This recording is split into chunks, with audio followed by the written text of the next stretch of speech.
Good evening, good morning, hello everybody, and welcome to my two wonderful guests, Katherine and Rachel. How are you doing? Hey, I'm good. all good. Thank you for joining. It's been a while since I've had both of you on the channel, actually. Yeah, that's right. True. I don't have a lot of time for live streaming. You're very busy at the moment. You're all over the place. Yeah. It's true. Well, I thought we would talk a bit about the LA fires that are ongoing. There's been obviously a lot of coverage in the press recently about how Scientology are responding to the fires. I'm not based in LA, so I didn't think it was quite appropriate for me to come on here and blab about the LA fires. So I thought, let's do something with some people who have kind of more recent and nearby relevant experience. You know, Rachel is on the ground in LA and was affected by the fires, and Katherine left more recently than I left, and we've all got experience working with volunteer ministers and stuff. So I thought, let's talk about their response and how they've been dealing with these fires. But firstly, Rachel, do you want to maybe just give everyone an update on how you're doing, because you were personally affected by the fires, right? Yeah. So we're doing really good, and I just want to acknowledge that our the LAFD, the fire department, did an excellent job. I know they've been very overwhelmed by the amount of fires and the size of the two biggest fires, but there are a number of fires, including one near us, that flared up and got put out within hours, some of them within days, and they defended a lot of structures, our house included. So I'm very grateful to our fire department and the amazing work they did, and all of the other fire departments from around the country and different countries like Mexico and Canada, who are sending people in to assist us and back us up. It's really awesome, and I think it's really just a time to come together and work together to try to get through this. And we've got a long road of rebuilding ahead of time. I know many people who, lost their homes completely and everything in them. I mean, not like, fire damage, but like burned to the ground. And it's not, the news focuses on famous people. It's not just famous people. These are, one person has a house cleaning business. There's two people that I know who are, gaffers, which is like an electric, like they do the lighting for movies. They're just, regular crew, not rich, famous people. So it's really been pretty devastating. And we're going to just have to keep going. We're going to get these fires out, and then we're going to have to rebuild. Yeah. And you've been doing an amazing job, like aside from all of your work and busy life in general, looking after all these animals and a family and everything, you've been dedicating a load of your time to helping direct resources to people and helping out in a voluntary capacity as well, which I think is amazing. Yeah, and a lot of people are doing that. It's really cool.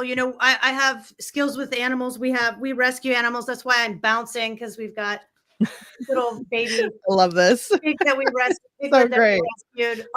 Is this the first pig on SPTV? I love it. First SP piggy. The best piggy.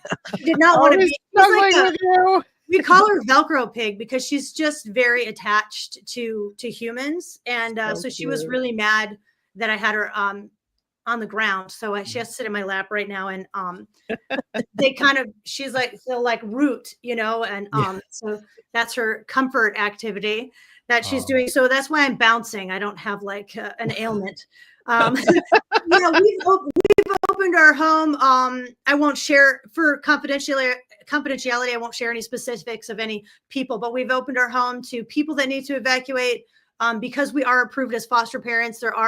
We have to think about, unhoused folks. We have to think about foster kids in LA who they lost the homes that they were in, which is just devastating. Or there were a bunch of kids that were about to be placed that lost their placements because the placements have evacuated, or the families have said, hey, I can't actually take another kid in right now, which you can't really blame anyone either way, but it's really devastating to those kids. But not just anybody can help them. You have to be certified, and we're certified. So we've opened our home for that and for animals. And people are really coming together for animals, small animals, large animals. and, temporarily fostering, because some people had to leave and, couldn't leave with their animals. It's not like you can't check into a hotel with a horse. Yeah. We did check in with pigs and dogs and cats and kids. Wow. And that was fine, but It sounds like what you're doing is actually helpful to people in the community, which is a far cry from Scientology's volunteer ministers who quite often just get in the way, and they just want the photo opportunity. Yeah, They they're just all want about to the be photo op. seen. Yeah, Catherine, did you have any experience working with the volunteer ministers when you were in Scientology? I did a few times, but I was more on the end where I was hearing about, oh, we have to get the VMs to do this and that. We have to get the VMs to go down to where there was a tsunami, and make sure they get a lot of footage. They have to get footage. They have to get photos. Like that's all. That's what was talked about.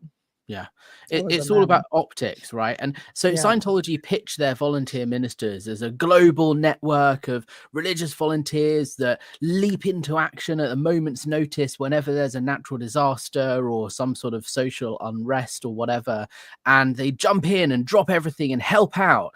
But the reality of the situation is they often don't help. They just get in the way. And my personal experience from this, I've talked about this before on my channel, was in 2011 when there were riots in London. It was like the most devastating riots London had for decades, and huge portions of different communities, the buildings are set on fire. There was a lot of looting, and we as Scientologists were like, we've got to jump into action, and we thought we were doing the best thing ever, and we donned our yellow shirts and our yellow jackets, and we went to these communities and we're handing out way to happiness booklets, and we thought that was amazing. But looking back on the experience, I realized, no, there was always someone from the Office of Special Affairs, I guess nowadays it would be SMP, Scientology Media Productions, following us around, taking pictures of everything. And I was thrust out there as like, we need to get pictures of Alex giving out these booklets, because I was a young teenager and they wanted to make it look kind of cute or whatever, I don't know. But like, they just wanted pictures of someone in a yellow shirt, a kid, handing a flyer to a police officer so they could blast it all over their social media and stuff and say, hey, look, we're helping. A little way to happiness booklet is not going to stop a riot, and it's certainly not going to help when your home is on fire because of what's going on at the moment. But that's what they want. They want to be seen to be doing something helpful, right? Yeah. Then they do stuff like they'll do these little VM actions, and then they'll say, oh, well, we, right after we did this, the riot stopped. That's what they do. This resulted in the riot stopping. And they'll count the statistics. So there's like a few interesting things that happen. And it took me, a number of years of observing things to actually kind of unravel what was actually going on. Because I'm somebody who I like human beings, and I tend to think most people are good people. There's definitely some bad folks out there, but I don't think it's most people. Even if people do crazy things sometimes, so I want to see the good. I tend to be an optimist and try to see the good in things. Right. So I was getting told all these great things that volunteer ministers were doing. And I ended up working with volunteer ministers in India, Africa, Europe, Central America, and the United States, in various states. I didn't always have, I would get like a cursory view of things. And if there were volunteer ministers actually doing something, that's where I would get sent. Right. So there are good people who have nothing to do with Scientology who get a little bit of money from Scientology, like Mohammed Khalilullah in India. And he'd get a few $1,000 from Scientology, and that goes a long way there. And he's opening orphanages and helping kids, and he's genuinely doing good things. The guy grew up and learned from Mother Teresa, so wow. He is the real deal, right? But then they'll take that and do a video and make it look like it appears like they spent millions of dollars when they maybe spent $5,000 or $10,000. And he's not a Scientologist either. He's not, just a guy that's accepted a grant and told to wear a yellow shirt. And he goes, okay, I'll wear a yellow shirt. While yeah, we'll send you this money if you'll wear a yellow shirt, and we'll send you some support and some backup, and we'll send you to England and everyone will cheer for you. You know, the same thing happened with Basanta, who did drug education and drug rehab in Nepal. To go from Kathmandu, Nepal, and be sent to the Shrine Auditorium, he's the guy that stood on the back of the chairs when after his video played, and this 5,000 people were cheering for him. Wow. You know, that feels really good, right? And he did receive some money, right? But it's not accurate to the actual money spent and the way it appears in the events it's not even, it's not accurate. It doesn't add up, right? The math isn't mathing. So I started to see that. And then I started to see also, like, with the internet hitting and that really hurting Scientology, they didn't have as much necessarily going on as maybe they had before, and they couldn't get into places, right? Because people are like, oh, Scientology. No, you know, so you'll find volunteer ministers where it just says volunteer minister and there's a cross on the back and it doesn't say Scientology anywhere. Right. So they'll go into places and people don't even know their Scientology. So it started to become a problem, right? So then I ended up, and I didn't have anything to do with putting the events together. I was out there filming things. And like I said, the best things happening with the best people, and they would be vetted to make sure that they were really happy and not disaffected before we as a crew ever arrived there. That's the people we were seeing. So we were seeing the best of the best results, the best people, whatever. But I still was able to see through it. It just took a while for me to figure it out. But so we'd end up in these places. So then we get to LA, you know, COB is like mad at gold. So the events switch over to SMP because everyone at gold sucks, you know, and Scientology Media Production starts taking over events. So then I got to see how events were put together. So I had always been like, hey, if I'm out somewhere and I'm filming something, I'm going to make sure there's some reality to it. Otherwise, I'm not going to shoot it. And if it's like they have to get up to speed, I would be like, oh, I'm not leaving. I'm staying here longer until they're like doing something. Like I tried to have some like integrity, which grew increasingly harder and harder and harder. And I kept getting sent to ethics for that because I was like, hey, this is not actually being effective. This is not actually working, right? There's nothing.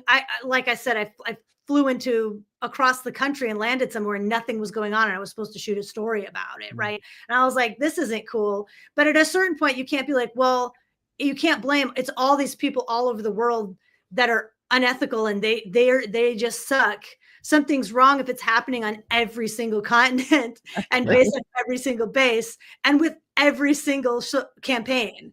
They're drug-free world. They're applied scholastics, they're volunteer minister, all of these front groups, they're all having major problems and failing and are lying and they're doing things like counting the statistics like, okay, so you send 2 people in yellow shirts, VMs, into the Red Cross shelter, and they'll take the Red Cross's water and pass it out to people. And they'll try to give out booklets if they can, volunteer minister booklets, chapters of the Scientology handbook. And they'll try to give Scientology assists. And they'll try to do this stuff. And they'll take a lot of pictures and stuff. And then they'll report the numbers that shelter helped back to Scientology Media Productions. When I was there, it was going to a lady named Francesca, and she would add those numbers up and, you know, reduce it by a little bit for accuracy. But then it looks like these 2 volunteer ministers who passed out water, maybe they brought a few cases of water themselves. Maybe they went and grabbed other people's donations and, you know, spoke to a few people. They're now counting those numbers that these other nonprofits and these other grassroots volunteers and these other, you know, citizens are doing. They're counting those numbers in their numbers, and they're, you know, I remember a truck showing up to one of the LA fires with pallets of water, and they couldn't get any like ILO and CLO at that time. This was like, I think 2017 in the big fires. There were big fires in LA. They were trying to get public. Like volunteer ministers aren't supposed to be staff. They're supposed to be public volunteers, parishioners. They couldn't get anybody to go out because their volunteer minister campaign was not actually organized and not actually running out of the different organizations in LA. And so they had staff members and they had Sea Org members actually with yellow shirts on, like as costumes, standing around trying to find something to do. And a pallet of water arrived that was donated from somewhere, I don't know where. And they lined up to unload it and wanted video and photos of the water being unloaded. Yeah. So yeah, they stood there and made like a chain to unload the water. Just but for the pictures. I'm sure that was in an event. Yeah, 100% was. It was in the New Year's event that year. I think it looks different than reality. Yeah. Thanks for unloading the water, but it's not accurate. Yeah, and I think it's worth noting that Scientology got in trouble in the UK. I think it's 2016. The Advertising Standards Authority came down hard on Scientology because they put out an ad called "Our Help Is Yours." It's still viewable on the YouTube page, on Scientology's page, and they have all these stats that, you know, we've helped out 20 million people come off drugs, we've educated 100 million kids on the human rights or whatever. And one of the statistics was about the number of people helped through the volunteer minister program. And when they wanted to air this ad on TVs in the UK, there were complaints, and the ASA came back and they said, hey, you've put these statistics in your ad. You need to prove that those stats are real. You can't just make an ad and make these unfounded claims of how many people you've helped. Like, show us the stats. And Scientology couldn't prove that those stats were real because, specifically with the VMs, like Rachel said, it's about, oh, well, they had 2 volunteers helping out of this shelter for the day, and therefore we've helped 10,000 people because that's how many people that shelter helps every year. And it's like, well, no, they probably helped 5 or 10 people that one day they were there, but the whole place's stats are counted. It's outrageous. Plus, they probably say things like, "Oh, and we partnered with Red Cross, or we worked with." Yeah, because they came up and signed up where all the volunteers sign up and say, "Now we've partnered with Red Cross." The other things like how to decipher. So if you're under the radar and you're going to events, how to decipher these events and the stats, because it's all about stats. That, you know, the like exploding graphs, number of people reached in these ads that go out to the general public like that, or within these events, number of people reached. So when I was working with the volunteer ministers back in the day after the tsunami in India, there was a guy there named Mark, actually a genuinely really good guy who really genuinely in his heart of hearts wanted to help.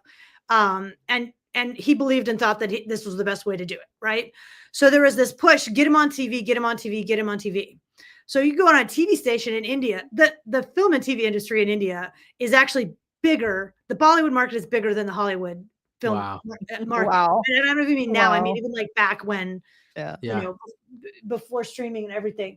So it's a lot of people, and India is very packed with people. There's just people everywhere, right? So it was like, get him on TV, get him on TV, get him on TV. He was getting this pressure from Karen Alpers from the IS was actually there directly in India working with him to get him on TV and to get him to do all these big things that they wanted, because it all comes back to IS fundraising. Well, I think just that bit that you just said there, it just shows the purpose behind this whole program, right? Like, most religious groups will have a food bank or a homeless shelter or some sort of community project that is run by volunteers who just want to help in whatever way they can. And it's never covered by the media. They don't go and approach news organizations and say, hey, look at all these people. They just get on and do the work.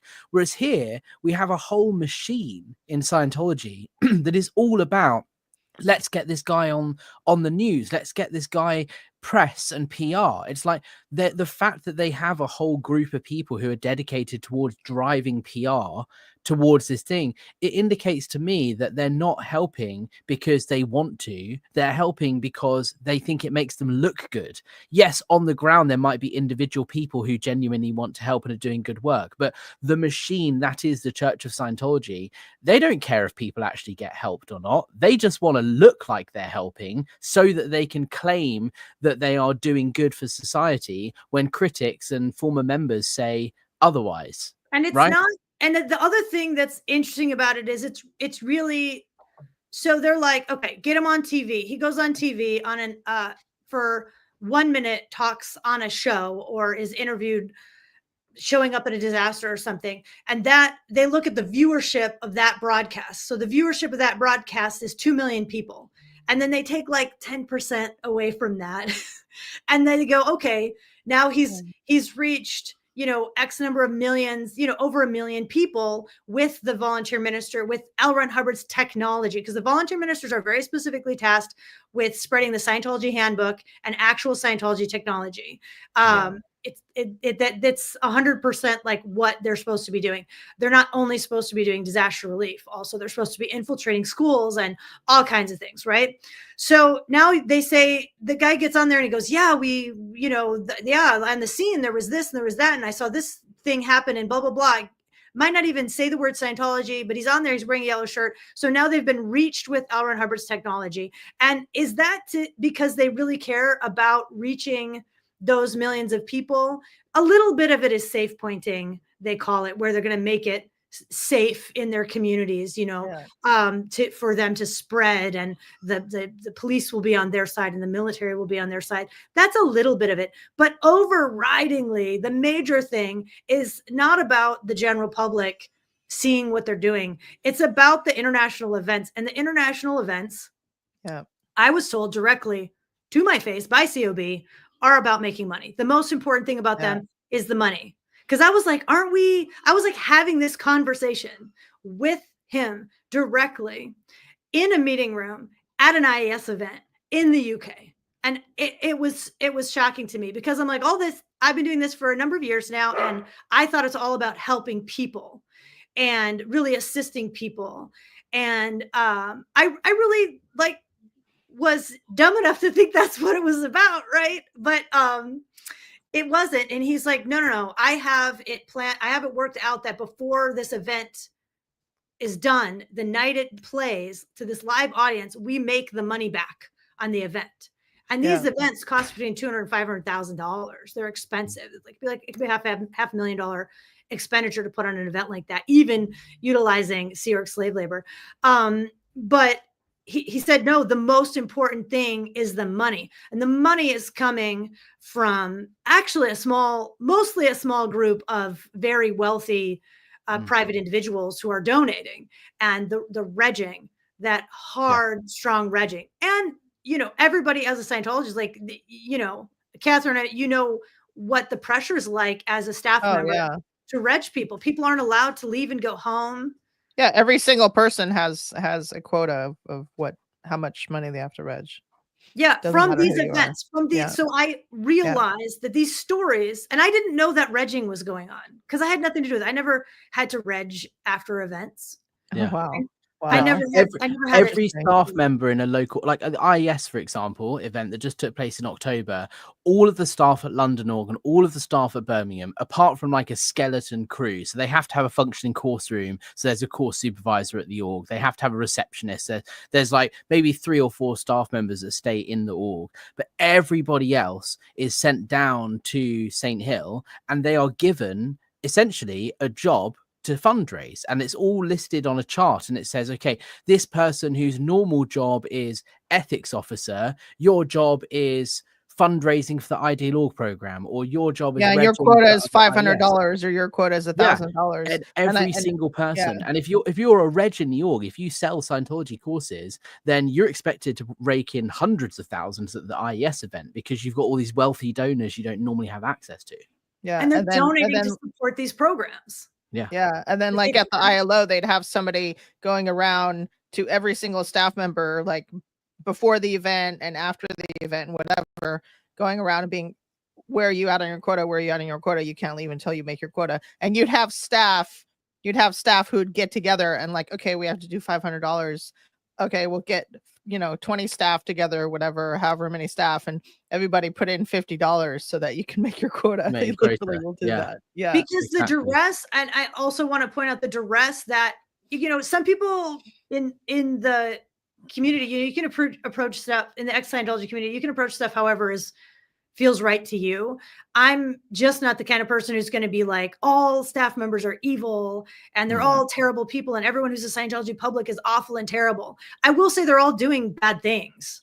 But don't they think they're helping. But Like there are people who think they're helping, and you are going to run into Sea Org members and staff members who are sadistic and they have, hurt people is a thing. So they've been very hurt, often since childhood, and they're enjoying hurting other people, and they're enjoying, heavy ethics and all these kinds of punishments. But that's not most of the people. Most of the people are like, part of the brainwashing that keeps them there is their heart is moved when they see, oh, these people are being helped through the volunteer minister group or any of the front groups. And I want to point out there's extreme duress over the heads of the staff members and the Sea Org members after each of these events. And then throughout, to sell basic books, it keeps going throughout the entire year with basic books. And then it's all events, and then it's basic books, and then it's all events. But the kind of penalties are, you're not going to be able to go and see your family member. If you didn't make your quota,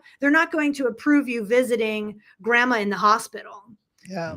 If you don't make money, you don't have any rights, and you're not going to be able to go home at night. So people actually get to a state where, with the sleep deprivation, where they're not thinking correctly. They're actually in a state of insanity, which is physiological, which is caused by the sleep deprivation. And they're desperate. Yeah. And I think that provides context as well. Like I saw some people commenting. I've been starring stuff as we go through, and I'll bring up the questions at the end, but I saw a few people commenting about how there are these VMs that have been spotted in LA taking resources from other nonprofits and charities and saying, hey, these are ours now, and we're going to go give them to our community, and it creating a lot of outrage. And obviously we can't verify the exactness of what happened, we're not there, but it does look like there's photo evidence, and this is what people are saying who were there on the ground. So just going off what I've read, it's bad that they're doing that, but what Rachel just said gives a little bit of context as to why, because these people have to meet their quota of X amount of things given out, right? They have to give out 100 bottles of water, because yesterday they gave out 90, and if they don't give out 91 today, they're in trouble. So they're probably desperately clamoring for any bottles of water they can get, so that they can claim they've given them out, so that they don't get in physical trouble. So I'm not justifying, of course, stealing stuff from, it's still wrong, but they're doing it because they have to, right? Plus because they have to get the footage. They have to get the footage and the photos and everything. So maybe they'll take a bunch of supplies and go and like do a little photo shoot somewhere so that they can turn in their footage for the day or whatever. Yeah, rather than what makes the money. Rather than actually wanting to help. Exactly. Yeah, I have compassion for the people and the kind of threats and duress they're under. And I'm sure, Catherine, you saw some pretty wild penalties to not taking these after event quotas or any quotas seriously. Oh, absolutely. Yeah, absolutely. I mean, people would get in ethics trouble. People would get ComEv. People would get all sorts of penalties, go and do messed work for half the day, or go clean the dumpsters. Yeah. Go clean the dumpsters, whatever, all this stuff. Oh, everyone who didn't make their quota, go line up over there, and okay, you guys are going to go and clean dumpsters for 3 hours. It sounds very church-like, doesn't it? Very. Yeah. It's ridiculous. But I just want to bring this back to LA a little bit, because Catherine and I were talking the other day about the response specifically in the LA area from a Scientology perspective, because yes, we've got these Scientology VMs going out, handing out leaflets and water and all of this. But there was a period of time where the HGB and ASI, which are two major kind of headquarters offices for Scientology in Los Angeles, they were under mandatory evacuation. That has now been lifted, but there was a period of time when by law they were required to evacuate those buildings, and those buildings are where all of the files are kept. For example, all the information about the Chaseway fraud scandal, all of the OSA files that they really wouldn't want people knowing about or them leaking because they're highly confidential and exposing to Scientology. They're all kept in these buildings. Yeah. And there was a period of time when those buildings had to be evacuated. So I contacted Katherine and I said, hey, what do you think is happening right now? Do you reckon they're trying to get rid of all of these files and move them somewhere else? And I was trying to think, how would they get all of the files out of the HGB? I was like, oh my God, I can't imagine, because they have all the international personnel and ethics files as well, which is like in underneath like the first floor of the landlord office right across the street is full of these high density files. Yeah, people always show the big tall building, but there's a building right across the street from it on the same side of Hollywood Boulevard, and that's filled with they were doing a project to change things up and make that a more usable building again, but it's like it was filled with files, PC folders, ethics files. Well, they put in high density shelves on the first floor and made a whole thing with the international personnel and ethics files. So they definitely did that. And then they were doing a whole thing with PC folders. I mean, actually they were sending all like a whole bunch of the PC folders out to whatever orgs they belong to, but they still had this whole room, practically like half the floor, maybe not half the fourth floor, but this huge room in the fourth floor where they had all the PC folders. Plus there's high density files up in OSA where you have all of the OSA files. Yeah. Because plus you have the data files. Like obsessed with things being in paper. I know. And then you have the data files on like every single org has a file. And there's files, so like files will have different stamps on the outside. So there's a designation on a ethics file and a PC folder. If you're int cleared, if you're cleared for any int base, which is Scientology Media Productions, Author Services, RTC, Golden Air Productions, Incom. So that means you're dealing with more sensitive stuff. So if you go in a session and you start talking about COB or you start talking about this project or that project, that can't be seen by a regular staff member. This is or a regular CORG member, even just a regular ILO level CORG member. If they're not authorized to deal with that kind of stuff, they can't read it, they can't see it. So ILO is one of the places, that HGB building is one of the places where those files can be kept because it's where the people from SMP go in session. You could have RTC people going in session. So they're talking about this confidential stuff that they don't want leaking out to the general public. They don't want somebody who might blow to see it or read it. So that's there, and it's very precious to them because it's got criminal stuff. If they send your file out, like Katherine was saying, out to the org that it came from, if it has anything confidential, like if you came, they were doing all the security checking for the Chase Wave, for all the people that were illegally running lines of credit and charging people's cards without the permission and all that was happening all across the country, if not the world. They were coming there to do their sec checking. And then when their files were sent back to their organization, they were vetted. And I don't know if you've seen it, Katherine, but they basically cut holes in your in all the information. They go through the whole folder and they cut holes. So when it goes out, it couldn't possibly end up in the wrong hands.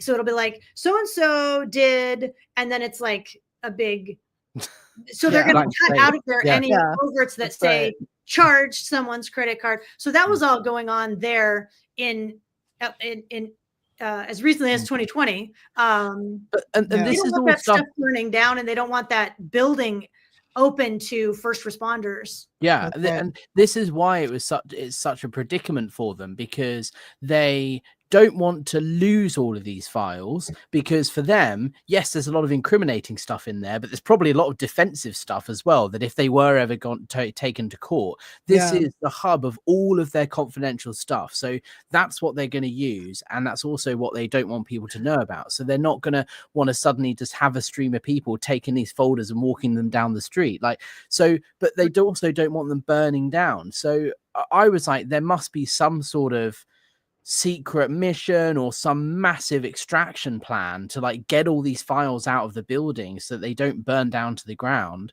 And we have, between the three of us, a source that is kind of closer on the ground in that area inside Scientology, who confirmed that there was no plan whatsoever to evacuate the building or move the folders at all. And this is when a mandatory evacuation order was in place, which is something you have to follow for the protection of your own lives and other people's lives. And that, for me, is outrageous, that they are prioritizing their secret files over human lives. Catherine, your life does not matter. Yeah. I mean, that's in flag orders, that your life it matters less than the mission. I mean, it's run like a paramilitary organization. Like, they do believe that it's like you're in the you're in Navy SEAL and you're about to deploy on a mission, like, and you're going to risk your life, and you're choosing to risk your life. But people don't realize that when they're signing up, when they're teenagers signing, SEAL contracts, they don't realize that parents don't read the flag orders when they let their kids sign up for this, that yes, you absolutely would be expected to throw your body in front of a fire to grab files and leave. Yeah. And I don't know if they have a mass extraction plan, because the fires were not as much of an issue then as they are now. But I'm sure Oso's watching, and Alex, you've probably given them a great idea. Well, I mean, the best idea would probably be to scan them all in and digitize the system, because then it's all digital and that's a lot harder to lose and easier to back up. However, that makes them a lot more vulnerable to attack. Even if you have your own internal system and nothing's ever published online, if it's a digital system, there's a lot more opportunities for things to go wrong and infiltrated and so on. So they're probably at a bit of a crossroads, not really knowing what to do, kind of wanting to digitize for the sake of not losing anything, but also wanting to keep stuff in a paper file so that it can be accidentally lost or destroyed in a fire if it would be convenient for them. But either way, it doesn't change the fact that they are putting their files above human lives in terms of priority and importance. And most importantly, for me anyways, they are exploiting yet another natural disaster. If there's any sort of civil unrest or natural disaster that happens, Scientology are usually among the first people there in their yellow shirts, but they're also followed by a camera crew. And the whole purpose is PR and optics and image. They just want to exploit vulnerable people who are in desperate, genuine need of help. Scientology are just handing out water. Yeah, that might be helpful to the person that receives the water, but actually they're only doing it because they want the picture, right? Yeah, and there was a huge program to send stills cameras and video cameras of the quality that they think is acceptable for their events out to all of the orgs, and not for free, of course. The orgs had to buy them, and the what they call fourth dynamic campaigns, VM is like one of those, to get them to buy them. And you are expected, there was a lot of pressure sent down to the orgs and to group missions and groups to document it yourself. And footage, insane amounts of footage and photos roll in every day to Scientology Media Productions. It's all going in there and being stored on their servers and sorted through and printed out on paper, frame grabs from all these images. So they're right now in a giant room laying out pieces of paper, because that's COB's method, laying out printed pieces of paper of all the footage that's coming in, so they can choose the best VM footage that looks the most important, because they're currently putting together the next New Year's event, because the New Year's event and the IS events are where they reg based on these social impact campaigns, and they make people want to donate, and they convince staff members and Sea Org members that they are doing something great and that they should feel like a piece of crap because they didn't raise $2,000 that night. And the reason they didn't raise $2,000 that night is because they're evil and they don't want humankind to exist. They actually want people to burn in the fires if they didn't make the money. That's the logic in it all. And that's the mind control that occurs with all this footage and this whole cycle. And they're not even just exploiting the vulnerable people in the area that are affected by the disaster. They're also exploiting their own people. Prime example, if volunteer ministers are handing out the Way to Happiness booklets, that's what I did when I was a VM. So all of Scientology publications are printed in-house. In fact, Catherine, you used to work at the Decem Center, right? Where they used to make all the signage, and like they have these big printing machines where they actually make all of their books and leaflets and pamphlets in-house. It's not like they pay a company to do that for them. So it costs them next to nothing to produce these little booklets. And we would be giving out 10,000 a day or whatever because it was the riots. But what would happen is a member of the public, a Scientologist, would have to donate the cost of the booklet, like the retail cost. So say we would sell them for £4, they might get a discount, £3, but a parishioner has to pay for them for us as staff members to then give them out. And so they are making profit off of these booklets, but then claiming that all of that was funded by donations to the IES, when no, it was funded by a parishioner paying for the booklets from like, it's just a movement of money scam. And so they're exploiting their own parishioners too. Yes, there's just enough. Oh, we gave out booklets. It did have a cost. It did cost some money, but it cost this much, and you're fundraising this much. Yeah. Right. And the math isn't mathing. And that's if someone is under the radar watching, my message is, take your own advice and look, don't listen, and don't listen to what you're being played on the TV and the display system or in the event or whatever. Don't listen to what people are saying the statistics are. Really look. And there's this phenomenon where people are isolated, and they're kept isolated because you're not allowed to go out and look on the internet and whatever, although people do, even though they're not supposed to, which I fully encourage. It's not just you. It's not just your org. Like in LA, they were giving all this shit to LA org and hammering down on them because their VMs weren't doing what other VMs around the country are doing. I had the very interesting perspective that most people don't get, where I went to almost every continent on Earth, every continent except Antarctica, and saw all of the campaigns working, and saw the majority of the orgs and a ton of missions.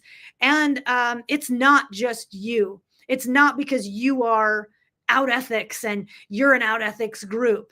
Your org is not the only org that is failing. Your VMs are not the only VMs that are not going out there doing work.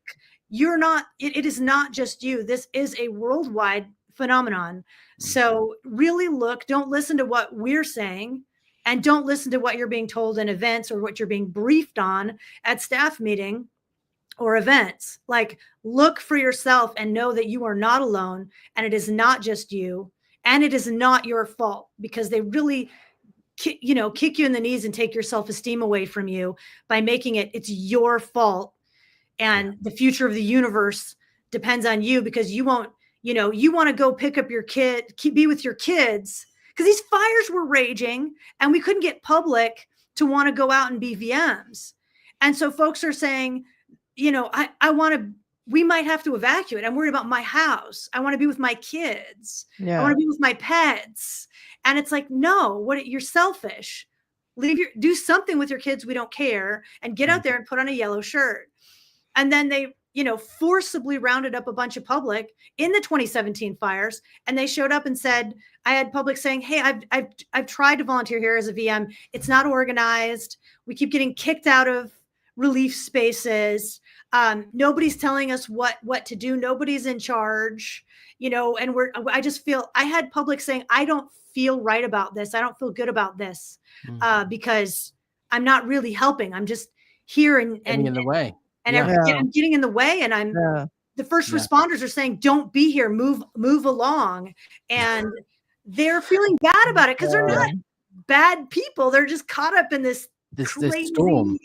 This crazy thing, right? And it's not selfish to want to take care of your own family. It is not wrong for you to want to protect your own kids, or pets, or your neighbors, or the disabled person who lives down the street. Oops, the disabled person who lives down the street who won't be able to evacuate if you're not there.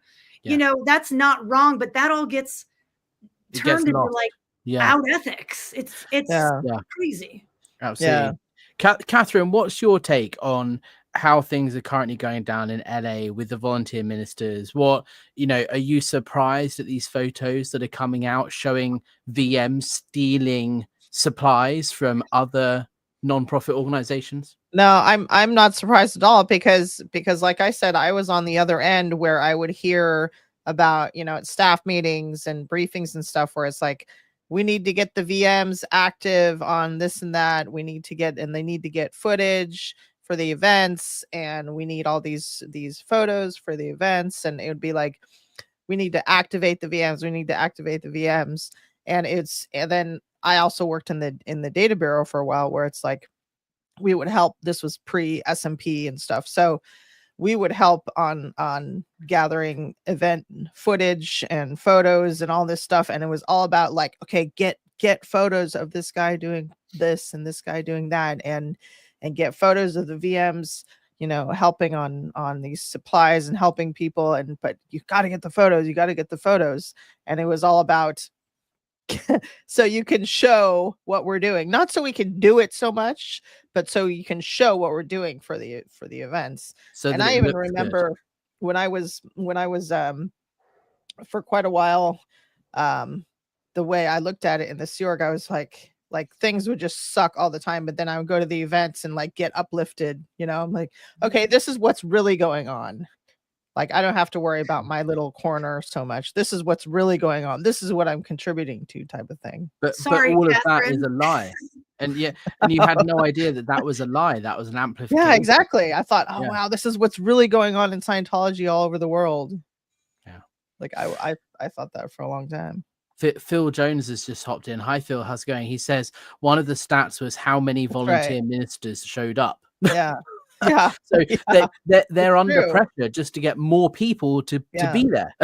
That's it. And if they don't, if they have less people than yesterday, they're in trouble. To do the walking shot where they're all walking down the street together, with their notebooks and stuff, right? Well, look, I want to try and keep this to around an hour. I know we've been going for almost 50 minutes. So should we look at some of these questions and comments I've been starring as we've been going through? Firstly, hello to all of those who joined in the chat. We've got MD Media saying thanks for covering this. Mark the Dorset SP, Bog Buddy, Kirby's mum is here. MD Media says, hi, how can we help you that live out here in LA? I'm willing to help with anything you need. I think this was when you were speaking about your efforts in the area, Rachel. There are a ton of resources you can find just by Googling how to help people in the LA fires. The major things that are being asked for, like the Burbank Fire Department was saying, non-perishable goods, water bottles, granola bars. There's another fire department that was asking for eye drops for the firefighters and sunscreen. So there's very specific needs. There are a bunch of different nonprofits, I would say, locate an actual 501c3 nonprofit organization, and they're usually posting on their social media or on their site what they need. Gift cards are very needed. And then there's also these really great lists of people who've lost their homes, and they're doing GoFundMes. Altadena is a traditionally Black community, so there are a lot of Black families that lost their homes. So there's a list specifically to donate to that. People's individual GoFundMes.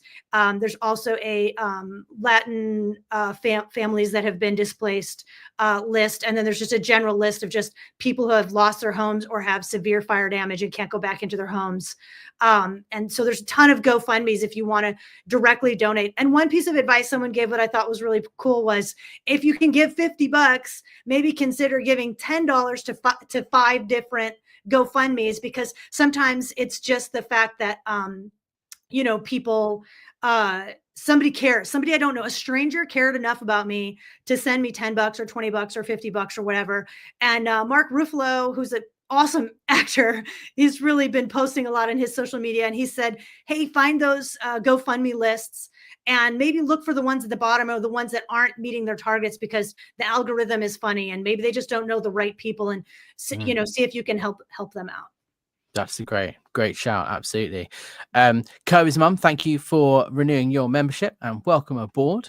Kestrel42 here says, did you see that Scientology stole free supplies for victims? I think that's what we were talking about a second ago. And Matt Denny here says, grabbing supplies from other relief workers and passing them off as their own is truly disgusting. All for PR. Most ethical group, my art. Because I'm sure if they go to these areas and they try to like do their little shoots like with all the other volunteers around, they're going to be like, what are you guys doing? So they probably try to take supplies to like another area to do their shoot. That's what I'm guessing. Yeah, they do get kicked out of many of the areas. And we are also trying to spread the word if you can. If you can post on these groups, Facebook pages or social media groups, just warn people, hey, watch out for the volunteer ministers. If they're in yellow shirts, they are from Scientology. And usually people here know enough that you don't have to say more than that. And let's not forget that the people offering help as volunteer ministers, a lot of them probably are in need of help themselves, right? A lot of them might be Sea Org members. They might be getting paid $50 a week or less if their stats are down, and they might be considered, for all intents and purposes, a modern slave, right? They might be entrapped by Scientology. They might have been forced to disconnect from a family member, or, they're not allowed to have their own belongings. They're forced to work 12, 14, 16, 18-hour days, 7 days a week with no time off. They're probably actually in need of support, just as much as people whose houses have been burnt down, but in different ways. But the unfortunate thing is they're put in a position where they're not allowed to ask for help, because you're not allowed to be a victim, right? It's not about you and your problems in this messed universe. Suck it up, get on with it, and help these people for the camera. That's the kind of attitude in Scientology, and it's just disgusting. And it's coming from a very small group of individuals at the top of Scientology. Specifically one in particular, who is the single individual who is benefiting the most, right? So I would say, like, running it, if I were to run into a volunteer minister on the street, I would not react to them with vitriol. Because I have compassion for the situation that they're in. And please send more Sea Org members out to be VMs. And if you get sent out at a VM as a VM, take that chance to escape. If you can, use that chance, get yourself on that volunteer list. If you run into somebody who needs help, there are organizations like the Aftermath Foundation who will help. They will keep your information anonymous, and they will help you escape. They'll get you a plane ticket. They'll give you a place to live. You know all about that. I know about that. Catherine knows about that. Whatever you need. So these are not the people that are like, these are victims. Ultimately, they should not be getting in the way of first responders, and they should not be doing that. They might be doing something really stupid, and actually destructive. But they're under a lot of pressure and some very effective, sophisticated brainwashing that has them there. So help them escape. Staff members too, public too. Just let them know, hey, you can escape. You can rebuild. Go after these resources if you can. Yeah. Absolutely. Catherine, did you want to, I know we said before we went live, we talked about bringing up a map and Google Earth and stuff. Did you want to go through that before we wrap up? Yeah, we could. I went through and I marked all the different Scientology buildings and stuff. And then it shows where the Google Earth shows where the fires are, so we can Right. we can still do that. Yeah. Really Do you want to share your screen and Pasadena we'll pull that org. up? Yeah. Because Yeah, the that's fires, right. they're always changing, right? And there was a fire that was a lot closer to the buildings like the HGB and the ASI, and those mandatory evacuation orders have now been lifted. I think that fire has been extinguished, but the Palisades fire, the Eaton fire, is still raging and growing, and they present a real threat to Scientology's property.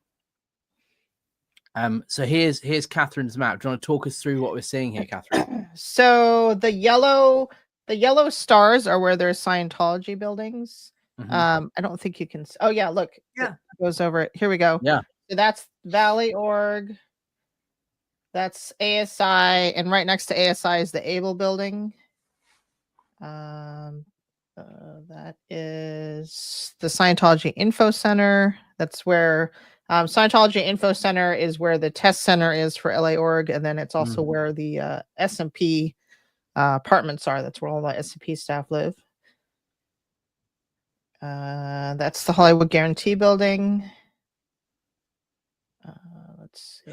And you see the big area on the left-hand side where you can see the sea in the bottom left and it kind of arches. On the top bit, that whole mountainous area, that's where the Palisades fire is, right? At the moment. That's right. Palisades Fire is right here. Right. Yeah, and it's right like all in this area. And there is like a mission or something out there I'm in not sure on the where west that side, is. Santa Monica or something. Yeah, I'm not Tiny. exactly sure where that one is. It's pretty Missions are quite often just like someone's living room, and they're open like Tuesday, Yeah, 2 p.m. exactly. till 4 p.m. and like Inglewood is down. Yeah, 150. Inglewood is down a little ways. That's Mm. okay. So that's PAC, Big Blue, as people like to say. S&P's right near there. Inglewood. Oh, this is Bridge Publications. That's the printing. That's where they print all the books. Oh yeah, you have Pasadena up there. Mhm. Yeah, That's near Pasadena the Org.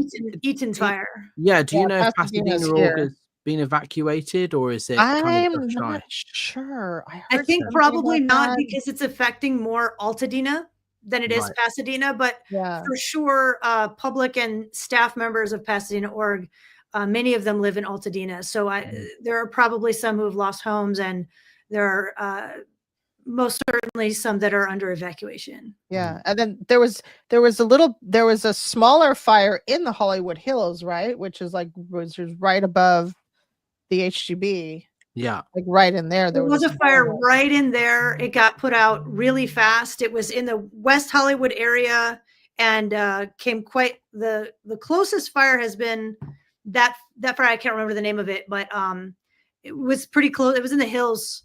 Yeah. Above Author Services building. Yeah. And then we have, this is where the Way to Happiness building is in Glendale. There was a mission in Glendale. I don't know if it's still there. I'm not sure. And then, yeah, there's Inglewood is way down here. They're being affected by air quality, and all of these areas that you're listing are under a red flag warning. The Santa Ana winds are really bad today and tomorrow. So they're all under red flag warnings.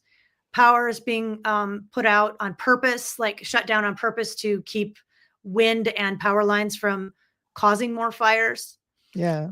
But the thing is, these high-ranking Scientologists are going to be looking at these as MEST problems, right? Because that's matter, energy, space, and time. They're like physical world problems. And these big OTs who have reached the top of the bridge to total freedom, they're going to be having this attitude of like, we can just use our OT powers to make sure the fire doesn't affect the org. And if none of the orgs burn down, which it looks like none of them are going to, you can be certain some of these OTs are going to be going around in a few months' time saying how wonderful it is that their OT powers saved the Scientology orgs. They'll be like, look at all the devastation who suffered, but the Scientology building was safe because we have OT powers. Yeah, they went in session and audited their body thetans, so their fire body thetans. I don't know how that works. Yeah. Well, and they're going to say, this is the other thing that honestly makes me mad is if you are a staff member or a public parishioner of Pasadena org or Los Angeles org, and you lose your home in the fire, you will not be allowed to ask for donations on your GoFundMe from other Scientologists because Yeah. that's out ethics. I have seen this before where people have had like tried to do a GoFundMe because they're dying from, cancer, and they can't afford the treatments because they've been working as a staff member and haven't made any money in 20 years. Or they have some terrible accident, a child has gotten terribly injured, or, there's some need where a GoFundMe needs to be set up. You could set up a GoFundMe. They're not going to tell you can't do a GoFundMe, but you cannot ask, go into the org. We're in a normal church, and I have a lot of problems with what other churches and organized religions sometimes do as well. So I'm not giving them a free pass by any means. But if you need help, right? You go in and you say, hey, I need help. And everybody in the congregation is going to give you $5, $10, $500. You cannot do that. I have seen people get stopped from doing that and told you're out ethics because you're taking money away from the IAS donations. And also you're being a victim, and being a victim is low on the tone scale, and it's just not allowed. Yeah, and your house burned down because you're a potential trouble source. You're PTS. You're PTS because you committed overt sins against somebody else, or you didn't do well on your post or something. So you are met with, if you come in and you go, I'm devastated, I've lost everything, my house has burned down, you are sent to ethics, and you are an ethics particle. That's right. Because so just so you know, Rachel, you're not PTS and you're not at ethics because your house didn't burn down. My house didn't burn down. Good. So I wonder how they reconcile that one. Here's this, why didn't her house burn down? Yeah. Sue Perkle here says there are official comms that all orgs are to take in any evacuees, yet when asked, all the orgs say no. I should have tried to evacuate to a church Scientology. Yeah. You should have gone to like the HGB and be like, hey, I need shelter. We need shelter. My big old gay family. With all your animals. I've only got 3 pigs. Here. Let me in. Phil Jones here. Scientology Author Services building was being hosed down by staff while that fire was nearby. Yeah, that's the same thing they did at the HGB. They did that at the HGB, and I think they had that staff like put together emergency kits or something, but they didn't. Yeah, but there was no evacuation plan, even though it was under mandatory evacuation orders. They didn't evacuate the building. They were just closing it down and being like, "Oh, it'll be fine." Who cares about these, W word laws and the they wouldn't evacuate until Miss Gavage said would give until the building was actually on fire. And even then, like Rachel said, they'll probably they'd be expected. They would be there pulling out the files and yeah. Exactly. So if you're under the radar and you're listening to this and you're a staff member or you're a SEERG member, it is illegal to be here. There are laws that it is illegal for you to be told to go to work, and if you feel unsafe, and if the conditions are unsafe, and that means it's illegal for you to be forced to go to work today because there are red flag zones and there's a high wind warning. It doesn't have to be a mandatory evacuation. If you feel unsafe going from the AB to the HGB or being in the HGB because of the high wind and the chemicals that are in the air, it is illegal against the law for them to force you to go on post. So just know that. And if you can, walk out the door. Walk out the door and give the aftermath a call, and someone will come pick you up straight away. 100%. No questions asked, and with complete confidentiality, your name will not be shared unless you want it to be. And there's no pressure to tell your story or share your name either. There we go. Absolutely. Right. And I think a good final comment here to wrap things up here. Lupita T says, people are devastated by the tragic fires. Emotionally, this is not a time to recruit or plunder donations. Exactly. 100%. And Kirby's mum here, thank you for being a member. Thank you for taking in the children and the animals. I guess that's directed at you, Rachel. So thank you so much, ladies, for joining. I've really appreciated this, and it's good to hear about what's going on the ground and warning people about what is really going on behind the scenes with the volunteer ministers, and sending a message to people currently inside that may not know, like you just said, Rachel, they can't force you to work. If you feel unsafe, call the aftermath, walk out the building, someone will come pick you up, right? Yeah. Yep. Absolutely. So thank you so much, both. Any final words you want to say before we wrap up here? I'm No? out of words. Out of that good? Thanks for doing the live stream, and thanks for, keeping the word out there, and, letting people know. I want people to be safe, and I want people to be free. Absolutely. Well said. Couldn't put it better myself. Thank you so much, guys. I appreciate it. Thank you for everyone for watching. And make sure you give the video a thumbs up and a comment and all that down below. And See if I can do the. yeah. Well, I'm now trying we to make want it to happen. It won't work, won't it? I No, bet. I made one before Oh, randomly. I think you have to Yeah. do this.